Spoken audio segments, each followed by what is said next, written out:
Hello everyone, आज की class super से भी ऊपर होने वाली है। डियर स्टूडेंट, आज का टॉपिक है गॉस थ्योरम। तो सबसे पहले मैं आपको ये बताना चाहता हूँ कि इलेक्ट्रिक फ्लक्स का मेन कंसेप्ट क्या है। इलेक्ट्रिक फ्लक्स का मेन कंसेप्ट क्या है, इसका वीडियो मैंने ऑलरेडी बना रखा है। आप लोग प्लेलिस्ट में जाइए, इलेक्ट्रोस्टैटिक्स में आपको मिलेगा इलेक्ट्रिक फ्लक्स का वीडियो, उसको आप टिल द एंड वॉच करिए और अपने कंसेप्ट को परफेक्ट बनाइए। डियर स्टूडेंट, मैं इस वीडियो के डिस्क्रिप्शन में आपको लिंक प्रोवाइड कर दूंगा, वहाँ से भी आप जा कर के अपने कंसेप्ट को परफेक्ट कर सकते हैं। तो आज का टॉपिक गॉस थ्योरम है, ये बेहद इम्पोर्टेंट है आपके लिए। आज हम सब पढ़ने वाले हैं और गॉस थ्योरम पे बहुत सारे न्यूमेरिकल भी करने वाले हैं। मैं 10+ क्वेश्चन आज फिर करने वाला हूँ, जिससे आपके कंसेप्ट परफेक्ट हो जाएं।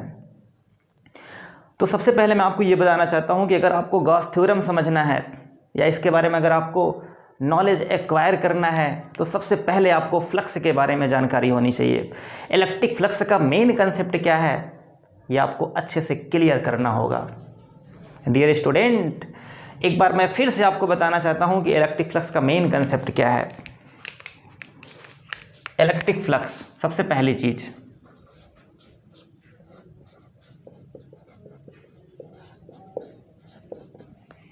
इलेक्ट्रिक फ्लक्स का मतलब ये होता है कि अगर किसी बॉडी से इलेक्ट्रिक फील्ड लाइन लिंक हो रही हैं, तो उसके जितने एरिया से इलेक्ट्रिक फील्ड लाइन लिंक होंगी उसको हम कहेंगे इलेक्ट्रिक फ्लक्स। अगर आपने सपोज किया है कोई क्लोज बॉडी है, कोई 3 डायमेंशन बॉडी है, तब वहाँ पे जो इलेक्ट्रिक फ्लक्स होगा उसका कंसेप्ट ये होता है इंटीग्रेशन E.ds।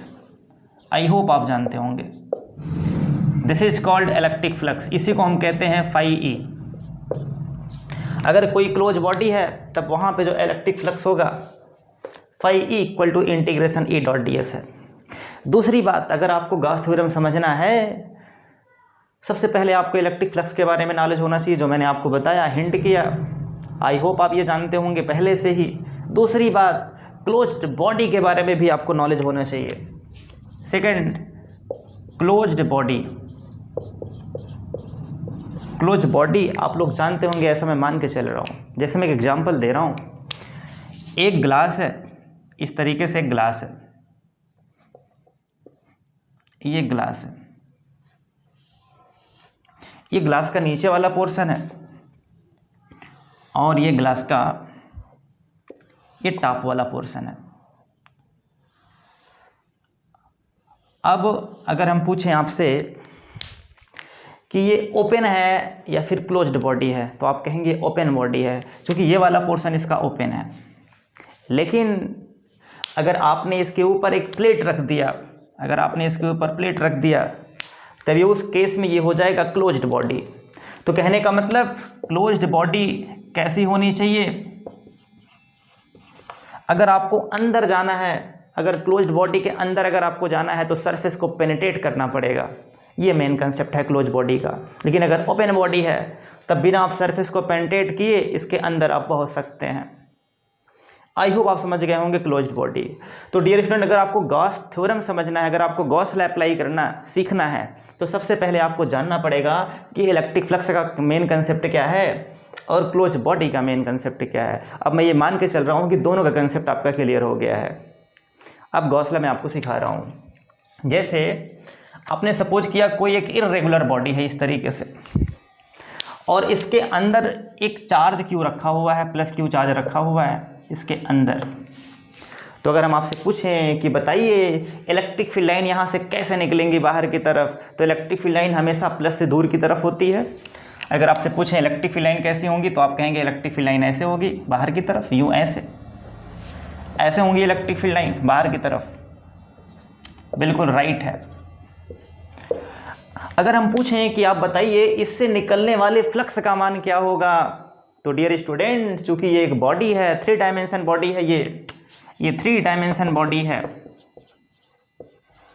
अगर 3 डायमेंशन बॉडी है तो सबसे पहले आपको स्मॉल छोटा सा एलिमेंट सपोज करना पड़ेगा और फिर देखना पड़ेगा कि वहाँ से कितना फ्लक्स निकल रहा है, क्योंकि यहाँ पे हम प्लेन सपोज नहीं कर सकते हैं। अगर मैंने सपोज किया कि ये छोटा सा स्मॉल एलिमेंट ds है, ये स्मॉल एलिमेंट ds है। तो अगर पूछें कि आप बताइए इस स्मॉल एलिमेंट ds से निकलने वाले फ्लक्स का मान क्या होगा, तो आप कहेंगे स्मॉल फ्लक्स भी होगा, जिसको हम सपोज कर सकते हैं d फाई, और इस स्मॉल एलिमेंट का जो एरिया वेक्टर होगा वो किधर होगा, तो आप कहेंगे इसी डायरेक्शन में इसका एरिया वेक्टर भी होगा, सेम डायरेक्शन में इसका एरिया वेक्टर भी होगा, वेक्टर ds भी ऐसे होगा। डियर स्टूडेंट, अगर आपसे पूछें कि आप बताइए कि जो इलेक्ट्रिक फील्ड लाइन इस सरफेस पे है ये यूनिफॉर्म है या फिर नॉन यूनिफॉर्म है, तो आपका आंसर होगा इलेक्ट्रिक फील्ड लाइन हर जगह अलग अलग है। यहाँ पे इलेक्ट्रिक फील्ड लाइन E1 है, यहाँ पे इलेक्ट्रिक फील्ड लाइन E2 है, यहाँ पे E3 है, हर जगह इलेक्ट्रिक फील्ड इंटेंसिटी की वैल्यू अलग अलग है, क्योंकि डायरेक्शन हर जगह अलग अलग है। लेकिन अगर हम ये सपोज करें छोटा सा एलिमेंट स्मॉल ds, तब हम ऐसा मान सकते हैं इस छोटे से एलिमेंट में इलेक्ट्रिक फील्ड कांस्टेंट होगा, जिसको हम E सपोज कर सकते हैं। ये बहुत इंपॉर्टेंट पॉइंट है। कहने का मतलब अगर हम बहुत सारे स्मॉल पॉइंट सपोज करें तो वहाँ पे हम ऐसा मान सकते हैं कि जो इलेक्ट्रिक फील्ड होगा ये बिल्कुल E के बराबर होगा। लेकिन अगर आपने स्मॉल एलिमेंट नहीं सपोज किया हुआ है तब वहाँ पे इलेक्ट्रिक फील्ड की वैल्यू डिफरेंट होगी। अब अगर आपसे पूछें कि बताइए इस पूरे से निकलने वाले फ्लक्स का मान क्या होगा, आपने क्या किया हुआ है, छोटे छोटे पार्ट्स में इसको डिवाइड कर रखा है। अगर आप इन छोटे छोटे पार्ट्स को अगर आप ऐड करेंगे तो पूरे इस बॉडी से निकलने वाले फ्लक्स का मान मिल जाएगा, जिसको मैंने आपको क्या बताया था, इसके पहले मैंने आपको बताया था कि जो ये पूरा फ्लक्स निकल के आता है इसकी वैल्यू होती है इंटीग्रेशन d फाई, और इसको हम बोलते हैं integration E dot ds। I hope ये जानते होंगे आप। This is the electric flux. ये इंटीग्रेशन हमेशा क्लोज बॉडी के लिए हम अप्लाई करते हैं। अब गॉस ने क्या बताया, इस बात को ध्यान से सुनो। गॉस का मेन कंसेप्ट क्या था, इस बात को आप ध्यान से सुनो। तो डियर स्टूडेंट, गॉस ने ये बताया था कि अगर किसी क्लोज बॉडी के अंदर चार्ज रखा हुआ है तब उस केस में जो फ्लक्स यहाँ से क्रिएट होगा उस फ्लक्स की वैल्यू उस चार्ज का 1/ε0 टाइम्स होगा। कितनी बेहतरीन चीज़ है।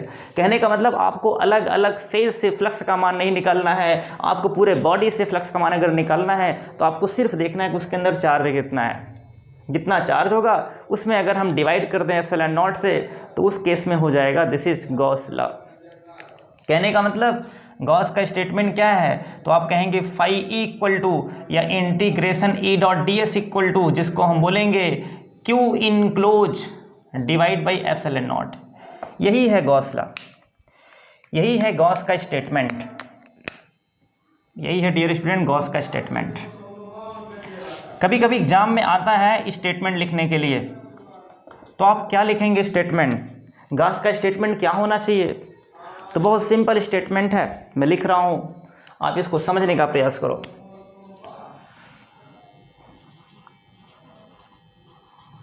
Gauss theorem state that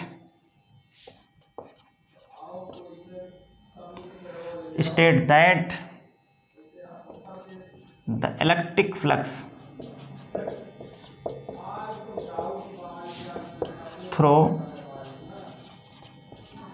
through a closed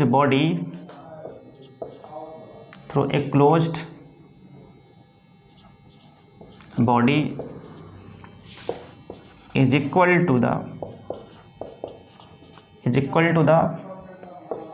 1/ε0 times of magnitude of charge, magnitude of charge।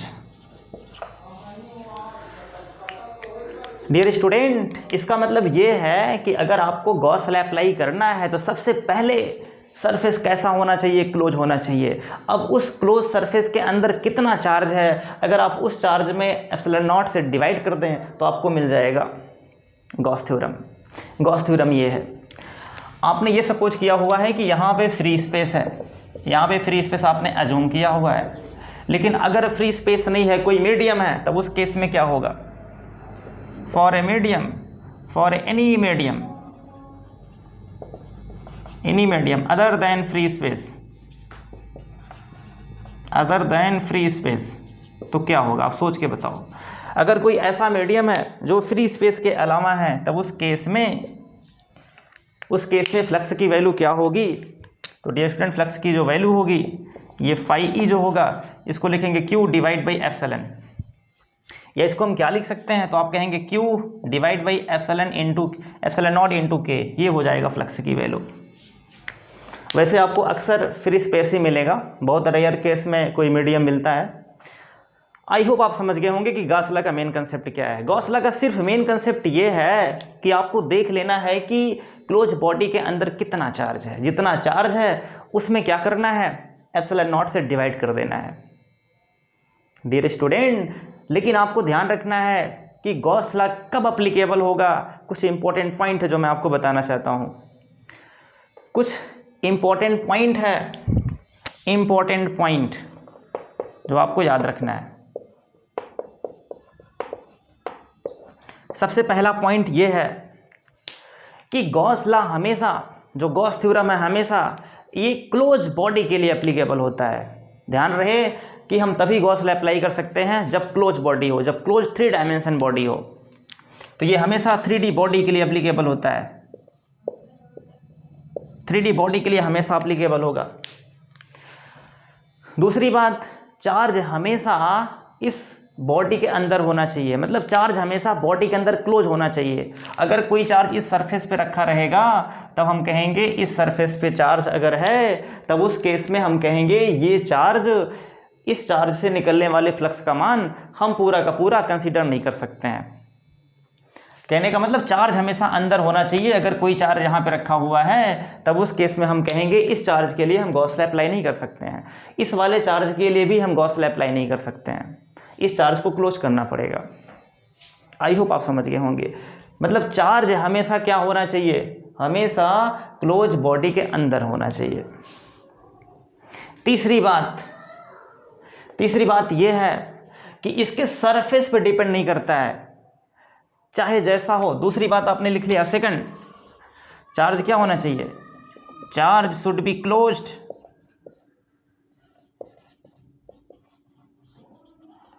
inside a closed body। और तीसरी बात कि ये जो यहाँ पे सरफेस है, गॉसियन जो सरफेस है, इसको हम कहते हैं गॉसियन सरफेस।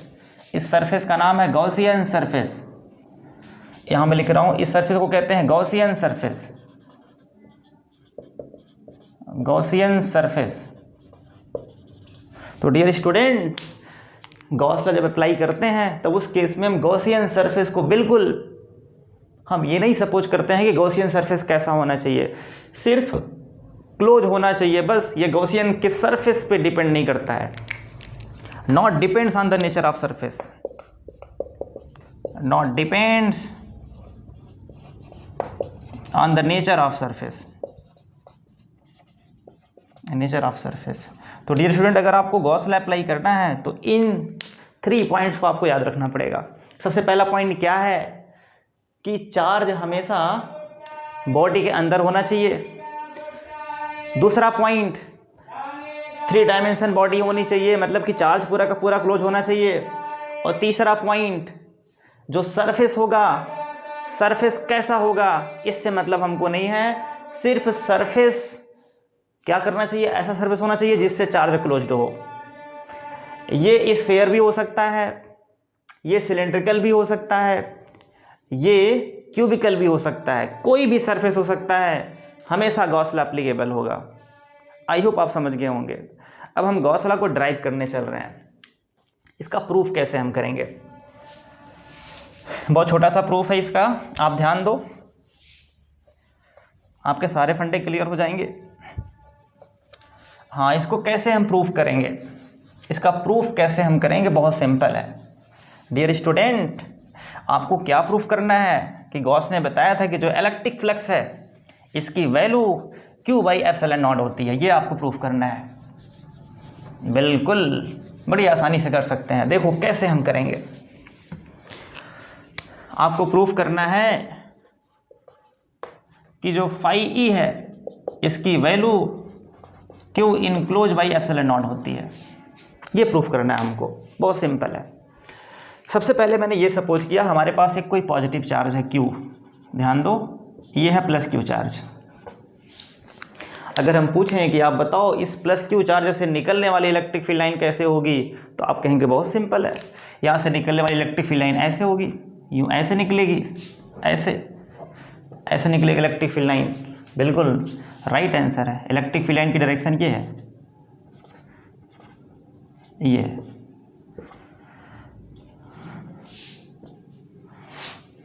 अब दूसरा क्वेश्चन मेरा आपसे, अगर हम आपसे कहें कि यहाँ पे आप एक सरफेस, एक ऐसा सरफेस बनाओ जिससे ये चार्ज क्लोज्ड हो जाए, क्योंकि आपको गॉस लॉ अप्लाई करना है। अगर गॉस लॉ अप्लाई करना है तो ये चार्ज क्या होना चाहिए, क्लोज होना चाहिए। तो यहाँ पे हम एक ऐसा सरफेस चल रहे हैं बनाने के लिए जिससे ये चार्ज क्लोज हो जाए। तो मैं ऐसा सरफेस एज्यूम कर रहा हूँ स्फेरिकल। मैंने मान लिया कि यहाँ पे कोई एक स्फेरिकल सरफेस है और इस स्फेरिकल सरफेस के अंदर ये चार्ज क्लोज्ड है। तो इसका मतलब इस सरफेस को हम क्या बोलेंगे, तो इस सरफेस का नाम हो जाएगा गॉसियन सरफेस। गॉसियन सरफेस, इसका मतलब ऐसा सरफेस जो चार्ज को क्लोज करता है उसको हम कहते हैं गॉसियन सरफेस। ये बिल्कुल इमेजिनरी सरफेस होता है, कहीं कहीं इसको हम इमेजिनरी सरफेस भी एज्यूम करते हैं, कहीं कहीं इसको हम इमेजिनरी सरफेस भी एज्यूम करेंगे, तो ध्यान रहे। अब अगर डियर स्टूडेंट आपसे पूछें कि आप बताइए इस सरफेस से निकलने वाले फ्लक्स की वैल्यू क्या होगी, तो वही सेम कंसेप्ट, हम क्या करेंगे, पहले स्मॉल एलिमेंट सपोज करेंगे, स्मॉल एलिमेंट सपोज करेंगे जिसको हम ds बोलते हैं, और इस स्मॉल एलिमेंट का एरिया वेक्टर हम अज्यूम करेंगे। तो आपको पता है कि एरिया वेक्टर हमेशा किधर होता है, तो सरफेस के नॉर्मल, इस स्फेरिकल सरफेस पे हमेशा 90 एंगल पे होता है एरिया वेक्टर, और एरिया वेक्टर की डायरेक्शन में भी इलेक्ट्रिक फील्ड लाइन है। एरिया वेक्टर की डायरेक्शन में क्या है, तो आप कहेंगे एरिया वेक्टर की डायरेक्शन में ये इलेक्ट्रिक फील्ड लाइन है। तो अगर आपसे पूछें कि आप बताइए यहाँ पे थीटा की वैल्यू क्या होगी, तो आप कहेंगे यहाँ पे थीटा बराबर 0 होगा। ऐसे आप यहाँ पे अज्यूम कर सकते हैं छोटा सा एरिया, ये मैंने मान लिया, सेम कंसेप्ट, यहाँ पे इलेक्ट्रिक फील्ड लाइन यूँ है और जो एरिया वेक्टर होगा बिल्कुल ऐसे होगा, ये एरिया वेक्टर है, ये एरिया वेक्टर है। तो कहने का मतलब यहाँ पे भी जो एरिया वेक्टर है, इलेक्ट्रिक फील्ड लाइन है, ये बिल्कुल पैरेलल है, थीटा बराबर 0 यहाँ पे भी होगा। ऐसे अगर हम बहुत सारे यहाँ पे स्मॉल एरिया सपोज करें और उन सबको ऐड कर दें तो पूरा क्या होगा, पूरा फ्लक्स आपको मिल जाएगा। इस स्मॉल एरिया से निकलने वाले फ्लक्स का मान अगर आपने सपोज किया d फाई है, तो ऐसे यहाँ से बहुत आपने स्मॉल पार्ट्स में इसको डिवाइड कर रखा है। तो अगर पूछें कि इस पूरे से निकलने वाले फ्लक्स का मान क्या होगा, तो सारे स्मॉल वाले को हम ऐड कर देंगे तो पूरे से निकलने वाले फ्लक्स का मान आपको मिल जाएगा, जो किसके बराबर होगा, याद करो किसके बराबर होगा। तो अगर हम फाई की बात करें तो आप कहेंगे इंटीग्रेशन d फाई, और इसकी वैल्यू होगी इंटीग्रेशन, आप कहेंगे E डॉट डी एस। बहुत बेसिक है ये, E dot D S, this is the electric flux. जब इससे निकलेगा तब। अब डियर स्टूडेंट आप मुझे ये बताओ कि यहाँ पे जो इलेक्ट्रिक फील्ड और ये एरिया वेक्टर है इसके बीच का एंगल कितना है, तो आप कहेंगे 0 एंगल है। तो अगर 0 एंगल है तो हम इसको क्या लिख सकते हैं, तब इसको हम लिख सकते हैं इंटीग्रेशन ई डी एस कास 0, और कास 0 की वैल्यू 1 होती है, तो आपको मिल जाएगा integration E D S. Clear. अगर आपसे पूछें कि आप बताओ इसके सरफेस पे इलेक्ट्रिक फील्ड की वैल्यू क्या होगी, तो आपको पता है फ्रॉम कूलम्स लॉ से आपने पढ़ा हुआ है, फ्रॉम कूलम्स लॉ,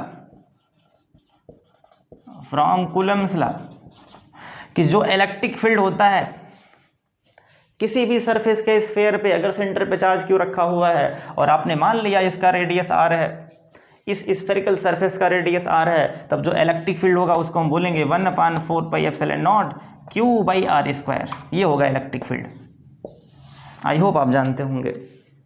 अगर पूछें कि आप बताइए इस पूरे सरफेस का एरिया कितना होगा, तो आप कहेंगे इसका जो एरिया होगा, जिसको हम इंटीग्रेशन dA कहते हैं या ds कहते हैं, इसको हम अगर s सपोज करें तो इसकी वैल्यू हो जाएगी 4πr²।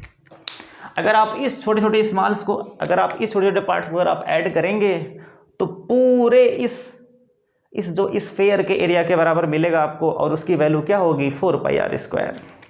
तो अगर हम ये वैल्यू यहाँ पुट करें, ई को हम यहाँ पे बाहर कर लेंगे और ये हो जाएगा इंटीग्रेशन ds। ई के स्थान पे क्या पुट कर सकते हैं, तो आप कहेंगे 1/4πε0 Q/r², और साथ में आपको मिल जाएगा इंटीग्रेशन ds की वैल्यू क्या होती है, तो 4πr²। इसको आप सिंप्लीफाई करोगे, r² cancel out, 4π cancel out, तो आपको मिल जाएगा Q/ε0। इसका मतलब जो φe है उसकी वैल्यू Q/ε0 होता है, ऐसा हमको प्रूफ करना था, और फाइनली आपको वही मिला। तो ये सिंपल सा गॉस थ्योरम का प्रूफ है जो अक्सर एग्जाम में आता है। अब डियर स्टूडेंट, हम चल रहे हैं क्वेश्चन स्टार्ट करने के लिए। बड़े बड़े क्वेश्चन करने वाले हैं, क्योंकि क्वेश्चन करने से हमारे कंसेप्ट परफेक्ट होंगे। तो सबसे पहला क्वेश्चन आपके सामने है, न्यूमेरिकल स्टार्ट करता हूँ। अगर मैं आपसे पूछूं कि आप ये बताओ, एक चार्ज है Q और उसके बाहर 3 कंसंट्रिक स्फीयर है। मतलब पहला क्वेश्चन ये है, इस तरीके से 3 स्फीयर है, पहला स्फीयर, ये दूसरा स्फीयर, और यह तीसरा स्फीयर, ये तीसरा स्फीयर, 3 स्फीयर है, तीसरा स्फीयर, और इसके सेंटर पे चार्ज क्यों रखा हुआ है, इसके सेंटर पे चार्ज क्यों रखा हुआ है।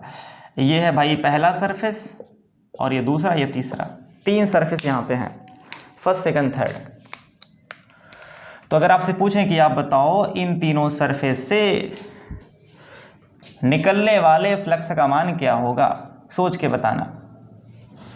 ये 3 सरफेस है, इन तीनों सरफेस से निकलने वाले फ्लक्स की वैल्यू क्या होगी। आपसे पूछा गया है φ1 की वैल्यू क्या होगी, φ1, φ2, φ3 की वैल्यू क्या होगी, सोच के बताओ। तो डियर स्टूडेंट, अभी मैंने आपको बोला था कि जो गॉस लॉ है ये किसी भी 3 डायमेंशन सरफेस के शेप और साइज पर डिपेंड नहीं करता है। चाहे जितना बड़ा स्फेरिकल सरफेस हो, चाहे जितना छोटा स्फेरिकल सरफेस हो, चाहे जिस नेचर के सरफेस का हो, उस पर डिपेंड नहीं करता है। सिर्फ किस पे डिपेंड करता है कि चार्ज कितना क्लोज है। गॉस ने क्या बताया था कि जो फ्लक्स की वैल्यू होती है ये सिर्फ Q इनक्लोज पे डिपेंड करता है। ये आपको सिर्फ देखना है कि इसके अंदर कितना चार्ज है। अगर आपको पहले वाले सरफेस से निकालना है तो आप बताओ पहले वाले सरफेस पे कितना चार्ज अंदर है, तो आप कहेंगे Q, तो फ्लक्स कितना हो जाएगा Q/ε0। ये हुआ आंसर। ऐसे अगर हम पूछें कि आप बताओ कि दूसरे वाले सरफेस में कितना चार्ज आ रहा है, तो आप कहेंगे दूसरे वाले सरफेस में भी वही Q चार्ज आ रहा है, तो सेम आंसर हो जाएगा। ऐसे तीसरे वाले सरफेस में कितना चार्ज आ रहा है, तो आप कहेंगे सेम चार्ज तीसरे वाले सरफेस में भी है, इसका मतलब φ3 की वैल्यू हो जाएगा Q/ε0। आई होप आप समझ गए होंगे। कहने का मतलब डियर स्टूडेंट, चाहे जितना बड़ा स्फीयर हो, चाहे जितना छोटा स्फीयर हो, अगर उसके सेंटर पे चार्ज रखा हुआ है या कहीं पे रखा हुआ है चार्ज, इस सेंटर के अलावा अगर कहीं पर रखा हुआ है, तब उस केस में इलेक्ट्रिक फ्लक्स की वैल्यू कांस्टेंट होगी, उसका मान होगा Q/ε0। अब नेक्स्ट क्वेश्चन आपके सामने है।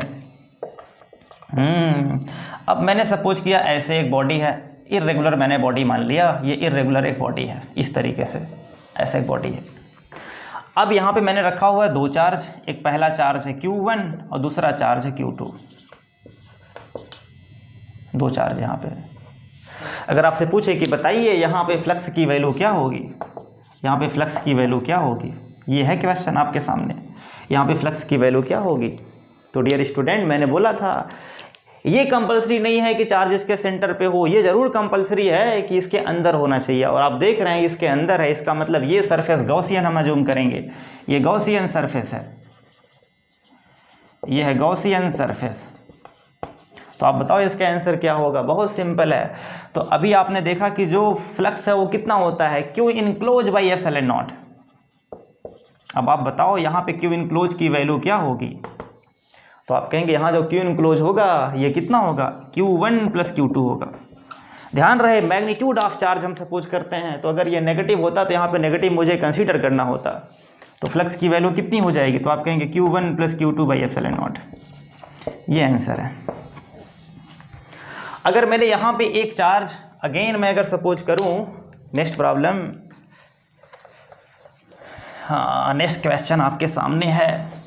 आई होप आपके कंसेप्ट क्लियर हो रहे होंगे, बिल्कुल क्लियर करते रहो, क्वेश्चन करो, कंसेप्ट अपने आप क्लियर होगा। तीसरा प्रॉब्लम, मैंने यूँ मान लिया, अब यहाँ पे मैं 3 चार्ज सपोज कर रहा हूँ, Q1 और ये है -Q2 और ये है Q3। अब आप बताइए फ्लक्स की वैल्यू क्या होगी, तो आप कहेंगे बहुत आसान है, कितना होगा, आप कहेंगे Q1 + Q3 - Q2 / ε0, ये आएगा आंसर। क्योंकि जो Q नेट होगा, जो Q इनक्लोज होगा, उसकी वैल्यू क्या होगी, तो आप कहेंगे सारे चार्ज का सम, लेकिन कैसा होना चाहिए, अलजेब्रिक सम होना चाहिए। ध्यान रहे हम कैसा सम सपोज करेंगे, अलजेब्रिक सम, अलजेब्रिक सम सपोज करते हैं, ये मतलब उसके नेचर के साथ सपोज करेंगे। अगेन क्वेश्चन है डियर स्टूडेंट, अगर मैं ये सपोज करूं कि यहाँ पे अब 2 चार्ज है, एक है +Q और दूसरा है -Q। अगर आपसे पूछें आप बताओ यहाँ पे फ्लक्स की वैल्यू क्या होगी, सोच के बताओ फ्लक्स की वैल्यू, मुझे कमेंट करके बताओ फ्लक्स का मान कितना होगा। तो बहुत आसान है, बच्चों ने आंसर भी कर दिया है। तो हम कहेंगे 1/ε0 टाइम्स ऑफ Q - Q, इसका मतलब ये हो जाएगा 0, तो आंसर आएगा 0। फ्लक्स का मान 0 होगा, क्यों, क्योंकि यहाँ जो Q इनक्लोज है उसका मान 0 है। भाई +Q - Q करेंगे तो आंसर कितना आएगा, 0 आएगा। इसका मतलब ये डायपोल है। जब किसी डायपोल को हम किसी क्लोज बॉडी के अंदर रखते हैं तो वहाँ से निकलने वाले फ्लक्स का मान 0 होता है, याद रहे डियर स्टूडेंट। इलेक्ट्रिक फ्लक्स का मान 0 हो गया जब आपने डायपोल सपोज किया तब। अगला क्वेश्चन मैं करता हूँ, फटाफट क्वेश्चन को हम करते हैं। नेक्स्ट प्रॉब्लम, अगर मैं सपोज करूँ कि हमारे पास अब स्फीयर नहीं है, अब एक सिलेंडर है या एक क्यूब बॉडी है, तब उस केस में क्या होगा। मैंने मान लिया कि हमारे पास एक इस तरीके से एक क्यूबिकल बॉडी है, यूँ ऐसे ये, और एक स्फीयर है, इसके सेंटर पे भी चार्ज कर क्यों रखा हुआ है और यहाँ पे भी चार्ज क्यों रखा हुआ है। कितने हो गए क्वेश्चन, 5 6। और एक और मैं कर रहा हूँ क्वेश्चन, कितना, यहाँ मैंने मान लिया कि एक सिलेंडर है इस तरीके से, हाँ एक सिलेंडर है, इसके सेंटर पे चार्ज क्यों रखा हुआ है। अब आपसे पूछें कि आप बताओ इन तीनों क्वेश्चन में फ्लक्स की वैल्यू क्या होगी। ऑप्शन है तीनों में सेम आएगा Q/ε0, या फिर तीनों में डिफरेंट आएगा, ठीक है, या फिर यहाँ पे आएगा Q/ε0, यहाँ पे 0, यहाँ पे 0, या फिर इसमें से कोई नहीं है। तो आप किस पे आप जो है टिक लगाएंगे। तो डियर स्टूडेंट, अभी मैंने आपको बताया था कि कुछ इंपॉर्टेंट पॉइंट गॉस लॉ के हैं। क्या क्या हैं, इसके नेचर पे, इसके सरफेस पे डिपेंड नहीं करता है, क्योंकि ये भी 3 डायमेंशन बॉडी है, ये है क्यूब और ये स्फीयर और ये सिलेंडर, तीनों 3 डायमेंशन बॉडी है। ये सब 3D बॉडी है, ये सब 3D बॉडी हैं। और आपको पता है कि 3D बॉडी में अगर कोई चार्ज रखा हुआ है तब उसका सरफेस कैसा है उस पर डिपेंड नहीं करेगा। तो यहाँ पे अगर पूछें कि फ्लक्स की वैल्यू क्या आएगी, तो आप कहेंगे यहाँ फ्लक्स आएगा Q/ε0। यहाँ पे कितना आएगा फ्लक्स, तो आप यहाँ पे भी कहेंगे आंसर आएगा Q/ε0। अगर पूछे यहाँ पे कितना आएगा फ्लक्स, तो आप कहेंगे यहाँ पे भी आएगा Q/ε0। हर जगह आंसर सेम आएगा। कितना बेहतरीन क्वेश्चन है ये। लेकिन अगर मैं आपसे पूछूं कि ये सामने वाले फेस से निकलने वाले फ्लक्स का मान क्या होगा, मैंने एक फेस को साइडेड कर दिया, मैंने एक फेस को यहाँ पे साइडेड कर दिया, ये इसको मैंने कर दिया साइडेड। अगर मैं पूछूं आपसे कि बताओ इस फेस से निकलने वाले फ्लक्स का मान क्या होगा, जो ये लेफ्ट वाला फेस है, लेफ्ट वाला फेस, इस फेस से निकलने वाले फ्लक्स का मान कितना होगा। जैसे आप जिस कमरे में बैठे हैं उस कमरे के सेंटर पे एक चार्ज रखा हुआ है और उस चार्ज के सामने कोई एक फेस आप मान लो, जैसे मान लो कि ये दीवार है और सेंटर पे चार्ज है, तो इस दीवार से निकलने वाले फ्लक्स का मान कितना होगा, सोच के बताओ डियर स्टूडेंट।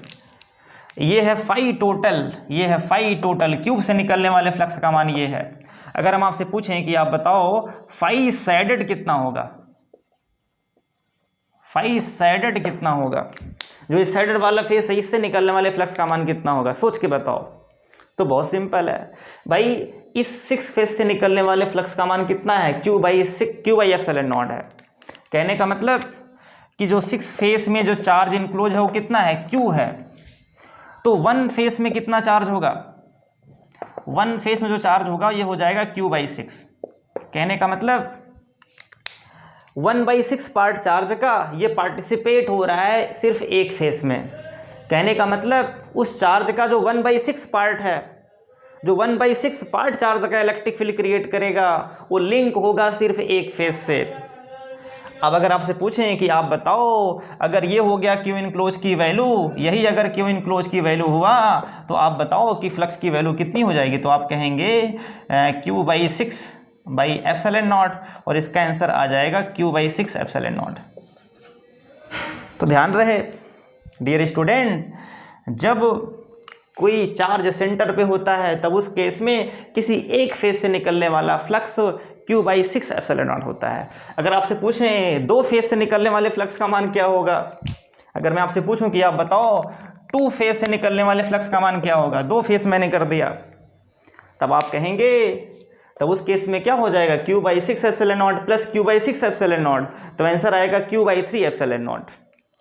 अगर 2 फेस की बात करेंगे Q/3 एप्सिलॉन नॉट हो जाएगा। ऐसे अगर 3 फेस की बात करेंगे तो Q/6 plus Q/6 plus Q/6, तो आंसर Q/2 एप्सिलॉन नॉट हो जाएगा। ऐसे 4 ऐसे 5 ऐसे आप निकाल सकते हो। कहने का मतलब हर फेस से अगर हम Q/6 सपोज करेंगे तो 6 फेस से कितना हो जाएगा, Q/6 × 6, आंसर वही आएगा जो क्यूब से निकल रहा था।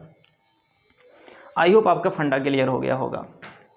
अब ऐसे आपके सामने ये वाला प्रॉब्लम है, अगर मैं आपसे पूछूं कि आप बताओ यहाँ पे 3 फेस हैं, हाँ कितने फेस हैं, 3, ये है लेफ्ट और ये है राइट और ये है कर्व। अगर मैं आपसे पूछूं कि आप बताओ इस कर्व वाले फेस से निकलने वाले फ्लक्स का मान क्या होगा, आपको बताना है कि φc की वैल्यू क्या होगी। बहुत अच्छा क्वेश्चन है और ये CBSE बोर्ड एग्जाम में आया था, 3 नंबर में क्वेश्चन आया था। ये बहुत आसान है, बहुत सिंपल क्वेश्चन है ये। तो आप ध्यान दो, अगर आपसे पूछें कि आप बताओ यहाँ पे फ्लक्स की वैल्यू क्या होगी, तो आप कहेंगे भैया यहाँ जो फ्लक्स की वैल्यू है ये है Q/एप्सिलॉन नॉट। लेकिन ये फ्लक्स कितने फेस की वजह से है, तो आप कहेंगे तीनों फेस की वजह से है। कौन कौन सा, तो आप कहेंगे ये φL होगा, φR होगा प्लस φC होगा, ये तीनों की वजह से है Q/एप्सिलॉन नॉट। यहाँ से भी फ्लक्स होगा, यहाँ से भी फ्लक्स होगा, ऊपर वाले से फ्लक्स होगा, क्योंकि चार्ज अंदर रखा हुआ है। अगर इसी चार्ज को हम बाहर कर दें तब उस केस में यहाँ से निकलने वाले फ्लक्स का मान 0 होगा। मैंने इलेक्ट्रिक फ्लक्स वाले वीडियो में आपको बताया है। क्यों 0 होगा, क्योंकि जितना इलेक्ट्रिक फील्ड लाइन यहाँ से अंदर घुसेंगी उतना बाहर निकल जाएंगी, फाइनली 0 हो जाएगा। बट यहाँ से क्या हो रहा है, इलेक्ट्रिक फील्ड लाइन चारों तरफ निकल रही हैं, इसलिए फ्लक्स का मान 0 नहीं होगा, फ्लक्स का मान कुछ न कुछ होगा। अब अगर आपसे पूछें कि आप बताइए φL की वैल्यू क्या होगी, तो φL और φR ये बराबर होगा कि नहीं होगा, बिल्कुल बराबर होगा। कितना होगा इसकी वैल्यू, आप सोच के बताओ कि यहाँ φL और φR की वैल्यू क्या होगी, सोच के बताओ। दोनों बराबर होगा। तो डियर स्टूडेंट, यहाँ से निकलने वाला फ्लक्स, इसका एरिया और यहाँ पे इलेक्ट्रिक फील्ड लाइन, मैंने मान लिया कि ये है φ' के बराबर, मैंने अज्यूम कर लिया कि ये φ' के बराबर है। तो आप बताओ कि यहाँ से φc की वैल्यू क्या होगी, तो आप कहेंगे Q/एप्सिलॉन नॉट माइनस कितना होगा, φ' प्लस φ', और ये आंसर आ जाएगा φc की वैल्यू Q/एप्सिलॉन नॉट -2φ'। ये आंसर आ गया 2φ'। कितना अच्छा क्वेश्चन है ये, आई होप आप समझ गए होंगे। यहाँ पे प्लस होना चाहिए, ठीक है। तो ये डियर स्टूडेंट 3 नंबर का क्वेश्चन था, बड़ी आसानी से आपने फाइंड आउट कर लिया। यहाँ पे गिवन था कि लेफ्ट से निकलने वाले फ्लक्स का मान φ' है, राइट से निकलने वाले फ्लक्स का मान φ' है, तो आपको बताना था कर्व वाले से कितना होगा। आई होप आप समझ गए होंगे। अब आगे हम क्वेश्चन करते हैं। हाँ, थोड़ा सा क्वेश्चन के लेवल को मैं बढ़ा रहा हूँ। क्वेश्चन 10+ हो चुके हैं, और करके थोड़ा सा मैं वीडियो को एंड करता हूँ। देखो ध्यान दो, नेक्स्ट प्रॉब्लम है, अगर मैं सपोज करूं कि हमारे पास एक क्यूब है इस तरीके से, ये क्यूब है, ध्यान दो मुझसे पहले आंसर करना, अगर कर ले गए तो इसका मतलब आपका कंसेप्ट पूरा क्लियर है। ये अभी आपने इसके पहले वाले प्रॉब्लम में क्या किया था, इसके सेंटर पे चार्ज रखा था और आपने पूछा कि एक फेज से निकलने वाले फ्लक्स का मान कितना होगा, दो फेज से निकलने वाले फ्लक्स का मान कितना होगा, 3 से कितना होगा, 4 से कितना होगा, 5 से कितना होगा, 6 से कितना होगा। अब अगर हम इसी चार्ज को यहाँ पे रखें, कॉर्नर पे रखें, मैंने अब चार्ज को कॉर्नर पे रख दिया, अब ये चार्ज कॉर्नर पे है क्यू, तो अगर आपसे पूछें आप बताइए इस क्यूब से निकलने वाले फ्लक्स का मान क्या होगा, आपको बताना है सबसे पहले कि फाई टी की वैल्यू क्या होगी। फिर दूसरा क्वेश्चन, अगर ये पोर्शन साइडेड हो जाए, इसके सामने वाला, ध्यान रहे इसके सामने वाला साइडेड है, तो अगर आपसे पूछें कि दूसरा पॉइंट आप बताओ फाई साइडेड क्या होगा। 2 क्वेश्चन है ये भी बोर्ड एग्जाम में आ चुका है, 3 नंबर का सवाल है ये, तो ध्यान दो, एकदम कंसेप्ट को क्लियर करो, बिल्कुल कंसेप्ट क्लियर हो जाएगा। आप ध्यान से देखो, अगर हम पूछें कि आप बताओ चार्ज यहाँ पे कॉर्नर पे है, तब उस केस में इस चार्ज का कितना पार्ट अंदर की तरफ होगा, क्योंकि आपको अगर गॉस लॉ अप्लाई करना है तो देखना पड़ेगा कितना चार्ज इसके अंदर है। तो डियर स्टूडेंट, इस अगर कोई चार्ज अगर कॉर्नर पे तो उसका कितना पार्ट अंदर की तरफ होता है, तो आप कहेंगे क्यू इनक्लोज की वैल्यू हो जाएगी Q/8। अगर कोई चार्ज कॉर्नर पे है तब उसका 1/8 पार्ट अंदर की तरफ होता है। अब पूछोगे कैसे होता है, तो अगर इस चार्ज को ढकना है तब 8 क्यूब की रिक्वायरमेंट होगी इस चार्ज को क्लोज करने के लिए। इसका मतलब अंदर की तरफ कितना आएगा, तो आंसर है Q/8। 7 और चाहिए इसको क्लोज करने के लिए, 7 क्यूब। तो ये हो गया Q/8। और आपने पढ़ा होगा केमिस्ट्री में जिसको हम कहते हैं प्रिमिटिव सेल, FCC, BCC, ये सब आपने पढ़ा होगा। अगर कॉर्नर पे कोई एटम हो तो उसका 1/8 पार्ट अंदर की तरफ होता है। आई होप जानते होंगे आप। अब अगर आपसे पूछें कि आप बताइए फाई टोटल की वैल्यू क्या होगी, तो बहुत सिंपल है। अब तो आपने क्यू इनक्लोज का मान निकाल दिया, वहाँ रखेंगे Q/8 और डिवाइड बाई एप्सिलॉन नॉट कर देंगे, तो फाई टी आ जाएगा Q/8 epsilon not, Q/8 epsilon not, ये आंसर है। दूसरा आपसे पूछा गया फाई साइडेड कितना होगा। अब ध्यान रहे, ये बहुत इंपॉर्टेंट है, ध्यान रहे। डियर स्टूडेंट, आप जिस कमरे में बैठे हैं आप उसी कमरे में इमेजिन करें किसी एक कोने पे आपने चार्ज को रख दिया है, कोई एक कोना आप सपोज कर लो। आप ये बताओ दीवार का एक कोना कितने फेस को टच करता है, तो आंसर है 3 फेस को टच करता है। तो जो ये वाला जो चार्ज है कितने फेस को टच करेगा, एक इस वाले फेस को टच करेगा, एक इस वाले फेस को, एक पीछे वाले फेस को टच करेगा। अगर ये कॉर्नर है तो ये जो कॉर्नर आपको दिख रहा है ये कॉर्नर 3 फेस को टच करेगा, एक इस वाले दीवार को, एक इस वाले दीवार को, एक ऊपर जो छत है उसको टच करेगा। तो जिस फेस को टच करेगा उससे इलेक्ट्रिक फ्लक्स का मान 0 होगा। अब पूछोगे क्यों, क्योंकि डियर स्टूडेंट जिस फेस को टच कर रहा है उस फेस से निकलने वाली इलेक्ट्रिक फील्ड लाइन फेस के पैरेलल है, लेकिन एरिया वेक्टर क्या है, बाहर की तरफ है। यहाँ से इलेक्ट्रिक फील्ड लाइन ऐसे जा रही है और एरिया वेक्टर बाहर की तरफ है, तो एंगल कितना बन जाएगा, एंगल बन जाएगा 90, ऐसे 90 बन जाएगा। इसका मतलब जिस फेस को टच करेगा उस फेस से निकलने वाले फ्लक्स का मान 0 है। अब बचे कितने फेस, तो आंसर है 3। सामने वाले जो 3 फेस हैं, सामने वाला जो कोना है उससे जितने फेस लिंक होंगे उसी फेस की वजह से फ्लक्स का मान होगा। तो आप बताओ 3 फेस से कितने फ्लक्स हैं, 3 फेस में जो चार्ज है वो कितना है, तो आंसर है Q/8, Q/8 है, Q/8 है। तो 1 फेस में कितना होगा, 1 फेस में कितना होगा भाई, तो आंसर 1 फेस में हो जाएगा Q/8 का बाई 3, इसका मतलब Q/24, यही है क्यू इनक्लोज। अब अगर पूछें कि आप बताओ फाई साइडेड क्या होगा, तो बहुत सिंपल है, आप कहेंगे Q/24 divide by epsilon not, तो आंसर आ जाएगा फाई साइडेड की वैल्यू कितना, Q/24 एप्सिलॉन नॉट। कितना बेहतरीन सवाल था ये, एक बार जेई वगैरह में भी आया हुआ सवाल है ये। आई होप आपके फंडे क्लियर हो गए होंगे।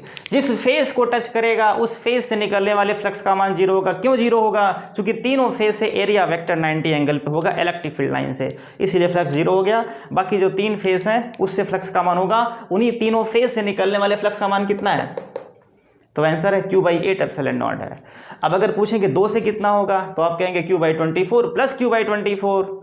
3 से कितना होगा, 3 बार आप ऐड कर देंगे तो फिर से आंसर आपको मिल जाएगा। आई होप आप समझ गए होंगे। कहाँ भाग रहे हो भाई? अब इसके बाद नेक्स्ट क्वेश्चन आपके सामने है, सेम क्वेश्चन है। अगर मैं डियर स्टूडेंट चार्ज को कहाँ पे रख दूं? अब यहाँ पे चार्ज नहीं है, अब मैंने चार्ज को इस फेस के मिड पॉइंट पे रख दिया। हाँ, ये मैंने यहाँ पे चार्ज को रख दिया, इस चार्ज के मिड पॉइंट पे रख दिया। आप जानते होंगे ना जिसको हम कहते हैं FCC, मतलब फेस के सेंटर पे। आप ये मान लो कि ये दीवार है, इस दीवार के सेंटर पे कहीं एक चार्ज रखा हुआ है। अब बताओ कि सामने वाले से फ्लक्स का मान कितना होगा, या फिर पूरे टोटल से निकलने वाले फ्लक्स का मान क्या होगा? सोच के बताओ। तो सिंपल सी बात है, जब कोई चार्ज फेस पे होता है तब उस केस में कितना चार्ज उसके अंदर होता है? तो आप कहेंगे Q/2। Q/2 चार्ज इनक्लोज्ड होगा जब कोई चार्ज फेस पे होगा तब। अब अगर पूछें कि आप बताओ phi t की वैल्यू क्या होगी, तो आप कहेंगे Q/2/ε0, और इसका आंसर आ जाएगा, कितना आएगा भाई? तो आंसर है Q/2/ε0। ये आंसर हो गया। कितना बेहतरीन क्वेश्चन है। अब अगर पूछें कि बताओ इस साइडेड वाले पोर्शन से कितना होगा फ्लक्स का मान, अब ध्यान रहे जिस वॉल पे रखा हुआ है चार्ज उस वॉल से निकलने वाले फ्लक्स का मान जीरो होगा, क्योंकि एरिया वेक्टर बाहर की तरफ है, इलेक्ट्रिक फील्ड लाइन ऐसे निकलेगी बाहर इधर, तो उस केस में क्या हो जाएगा? फ्लक्स का मान जीरो। तो कहने का मतलब 5 फेस से कितना है? 5 फेस से है Q/2। 5 फेस में चार्ज इनक्लोज हो रहा है Q/2।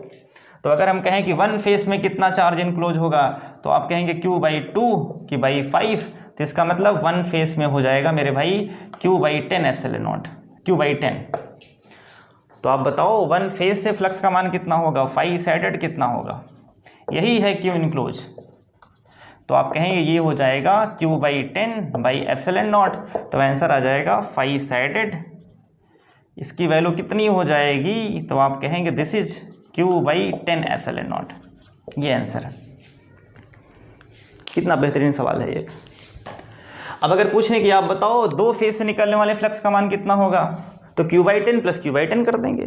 3 से कितना होगा, तो Q/10 प्लस Q/10। 4 से कितना होगा, Q/10 प्लस Q/10। 5 से कितना होगा, तो 4Q/10। आई 4 से Q/10 4 बार करेंगे, और अगर 5 से निकालेंगे तो Q/10 5 टाइम्स करेंगे, तो कितना आ जाएगा? Q/2 एप्सिलॉन हो जाएगा। आई होप आप समझ गए होंगे। अब अगर हम सपोज करें नेक्स्ट क्वेश्चन, डियर स्टूडेंट, अगर मैंने इसके एज पे रख दिया तब आप बताओ क्या होगा आंसर। अगर मैंने इसके एज पे रख दिया, मैंने यहाँ पे रख दिया, ये चार्ज रख दिया, हाँ ये है, इसके एज पे चार्ज है, या आप यहाँ पे कहीं मान सकते हो। अगर यहाँ पे आपको प्रॉब्लम हो रही है आप यहाँ पे मान लो, यहाँ पे चार्ज रखा है, एज के मिड पॉइंट पे चार्ज रखा हुआ है। जब चार्ज एज के मिड पॉइंट पे होता है तब उस केस में Q इनक्लोज की वैल्यू क्या होती है, तो ये आपको याद रखना है। Q इनक्लोज की वैल्यू डियर स्टूडेंट हो जाएगी Q/4। कितना होगा? Q/4 होगा। क्यों? क्योंकि इसका 1/8 पार्ट कॉर्नर पे जाएगा और 1/8 पार्ट कहाँ जाएगा? दूसरे वाले कॉर्नर पे जाएगा। इसलिए हम कहते हैं इस अगर बीच में है तो Q/4 लिंक होगा इस क्यूब के अंदर। लेकिन ध्यान रहे अगर कॉर्नर पे है तो 2 फेस को टच करेगा, वो जिस फेस को टच करेगा उससे फ्लक्स का मान नहीं होगा।